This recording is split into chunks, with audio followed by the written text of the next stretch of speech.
राबर्ट्सगंज लोकसभा सुरक्षित सीट के लिए कलेक्ट्रेट परिसर में सपा, अपना दल यस व अन्य राजनीतिक पार्टियों के 9 प्रत्याशियों ने नामांकन दाखिल किया। इस दौरान नामांकन को लेकर सुरक्षा के लिए जिला प्रशासन द्वारा कड़ा इंतजाम किया गया था। इसके साथ ही अनुसूचित जनजाति के लिए आरक्षित सीट दुद्धी विधानसभा उपचुनाव को लेकर भाजपा के अलावा 5 प्रत्याशियों द्वारा नामांकन दाखिल किया गया। आपको बता दें कि राबर्ट्सगंज लोकसभा सुरक्षित 80 से भाजपा व अपना दल यस के गठबंधन कार्यकर्ताओं द्वारा मंगलवार को 3 मंत्री, 3 विधायक भाजपा व अपना दल यस अध्यक्ष लोकसभा चुनाव प्रभारी के नेतृत्व में जुलूस निकालते हुए कलेक्ट्रेट पहुंचकर नामांकन किया गया।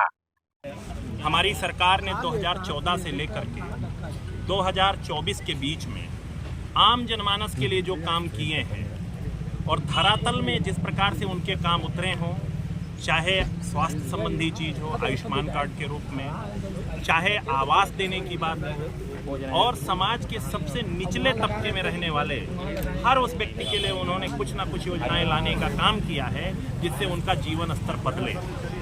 उसी के क्रम में माननीय मुख्यमंत्री योगी आदित्यनाथ जी ने विशेष रूप से मैं कहना चाहूँगा कोल आवास और मुसहर आवास जैसी बेसिक चीज़ें देने का काम किया है।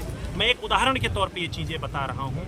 जिस प्रकार सबके जीवन स्तर बदलने का काम हमारी सरकार ने किया है, जो डबल इंजन की सरकार है, उसी का नतीजा रहेगा कि हमने 14 जीता, 17 जीता, 19 जीता, 22 जीता और अब 24 में यहाँ पर हम लोग लोकसभा जीतेंगे और जो उपचुनाव है हमारे श्रवण गौड़ जी ये भी उस उपचुनाव को जीतेंगे। मंत्री जी, एक जो सवाल ये उठता है कई जगहों पे ये चर्चा है कि कोल जो फैक्टर है जो है वे आपको सूट करता है, वे सोनभद्र को सूट नहीं करे, लेकिन आपको सूट करता है क्योंकि मिर्जापुर में जो है आप मेरा सुनिश्चित करना चाहते हैं, इस वजह से जो है। मेरा आपसे सिर्फ इतना कहना है, इससे पहले भी यहाँ से कोल बिरादरी से सांसद रहे हैं और अब की बार भी हमने उसी बिरादरी से सांसद उतारा है। तो हमारी सरकार किसी एक बिरादरी को लेकर के काम करने का काम नहीं करती, जिस सबके हित के लिए। हाँ, हमारी सरकार का नारा आप तो जानते ही हैं, सबका साथ, सबका विकास और सबका हित को आगे ले जाने का काम। तो ये जिनको कहना है वो ये शब्द कह सकते हैं, पर हमारी सरकार सबके लिए काम। प्रत्याशी बदलने का कारण क्या रहा? जैसे आपने इनके ससुर जी थे, फिर ये आगे वो भी तो कोल थे और सांसद थे। मैं आपसे सिर्फ इतना कहूँगा, ये पीढ़ी परिवर्तन है और पीढ़ी परिवर्तन को आप भी पसंद करते होंगे। पिता के बाद बच्चों का ही हक होता है, तो बच्चा आप जिस परिवारवाद को कह रहे हैं आप पे लागू नहीं होता, बदल जाती है क्या? आप लोगों आप पे लागू नहीं है। आप अपनी बात मेरे मुंह से कहलवाना चाहते हैं तो मैं कह दूं, नहीं, मैं जो कहना चाहता हूं उसको समझ। ये इसके पहले वहां से विधायक नहीं है या सीधे इनको उतारा जा रहा है, आप मुझे सिर्फ इतना बताएं। और रही बात, जो आप बार बार एक विषय की बात करते हैं, कोई भी व्यक्ति कहीं पर भी मेहनत करेगा, किसी भी फील्ड में होगा, तो निश्चित तौर पे वो आगे जाने का हकदार है। अच्छा, सोनभद्र में कोई प्रत्याशी आपको नहीं मिला जो मैंने आपके पार्टी का जुझारू हो? मेरा निवेदन सिर्फ आपसे इतना है कि हमने सबसे योग्यतम प्रत्याशी उतारा है और हम चुनाव जीत करके। मंत्री जी, ब्राह्मण ठाकुर की गाली सुनेंगे? अब मैं आपसे सिर्फ इतना कहूँगा कि हमारी प्रत्याशी ये स्वर्गीय राहुल प्रकाश कोल जी की पत्नी है और राहुल प्रकाश कोल जी ने जिस प्रकार से सबका सम्मान करते हुए आगे बढ़ा, तो ये भी उसी प्रकार का सम्मान करेंगी। और जो पूर्व में कोई विषय रहा है उसके लिए हमारी राष्ट्रीय अध्यक्ष जी ने ही माफी मांगी। अभी तत्काल का एक वीडियो वायरल हुआ है।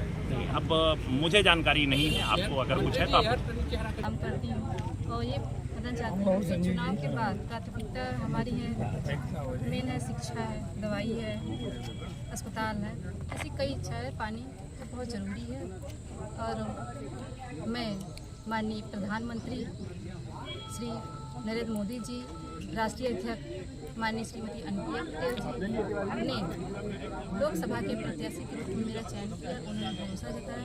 मैं उनको बहुत धन्यवाद देती हूँ और उनको दिल से तहे दिल से शुक्रिया अदा करती हूँ। एनडीए की गठबंधन और अपना दल भाजपा और निषाद पार्टी, मैं तीनों गठबंधन सरकार को प्रणाम करती हूँ और उनका बहुत बहुत धन्यवाद। ये बताइए कि टिकट मिलने के बाद जिस तरह से पारिवारिक कलह जो सामने आया है, तो वे दूर हो गया है? ये गलत है। अच्छा, आपके ससुर जो सांसद हैं उनका एक ऑडियो और वीडियो दोनों वायरल हो रहा है जिसमें वो कह रहे हैं कि आंकड़ों तोड़ की जरूरत नहीं है, तो इसको कैसे डैमेज कंट्रोल करेंगे? ये सब चीज़ें गलत है इसके लिए। नहीं, जैसे नहीं, ये तो ऑडियो वायरल है ना। वायरल हुआ है। नहीं, वायरल हुआ है तो क्या होगा हमको नहीं पता, लेकिन ये चीज़ें गलत है, ये इसमें कुछ अच्छा, एक सवाल, ये गलती कहना उनका गलत है।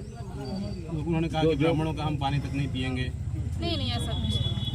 नहीं, अच्छा, सांसद से संबंध है, आप भी फिर उसी पोस्ट पे आ रहे हैं सांसद के टिकट पे, तो क्या परिवारवाद नहीं? नहीं कुछ नहीं, परिवारवाद होता तो हम क्या से लड़ते?